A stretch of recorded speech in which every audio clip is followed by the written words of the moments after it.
10 গুণ কার্যকরী এই রেমেডি শিখে রাখুন, ইনশাল্লাহ কাজে লাগবে। তো আপনার যেটা করতে হবে, চুলার জালটা অন করে দিতে হবে, এরপর তার উপর কড়াই বসিয়ে দিতে হবে। আপনারা চাইলে এখানে চামচও ব্যবহার করতে পারেন, চামচের ভেতরে বা কড়াইয়ের ভেতরে গোলমরিচ একটু ভেজে নেব, এরপরে দিয়ে দেবো বিট লবণ, তারপর 30 সেকেন্ড আমি এইভাবে ভেজে নিয়েছি।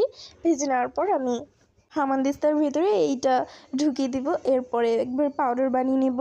কিছুক্ষণ পরেই দেখতে পারবেন এটা একবার পাউডার ফোমে চলে এসেছে, পারফেক্ট, এটাই আমি চাচ্ছিলাম। এরপরে আমি চুলার ওপর আবার কড়াইটা বসিয়ে দেব। কড়াইটা বসিয়ে দিয়ে বা একটা চামচ বসিয়ে দিয়ে, মানে এইভাবে দেখেন স্ক্রিনতে দেখাই যাচ্ছে, ঠিক এইভাবে চামচটাকে একটু গরম করে নেবেন। গরম করা হয়ে গেলে তার ভেতর মধু দিয়ে দেবেন। মধু গরম হয়ে গেছে, তারপর দিয়ে দেবেন সেই পাউডারটা, পারফেক্ট পাউডার। কিছুক্ষণ মিশিয়ে নিলেই কিন্তু হয়ে যাবে বাসায় বানানো প্রাকৃতিক দোকানের যে পারফেক্ট কর্ন সিরাপ। দোকানের তুলনায় বাসায় বানানো কর্ন সিরাপ হাজার হাজার গুণ কার্যকরী।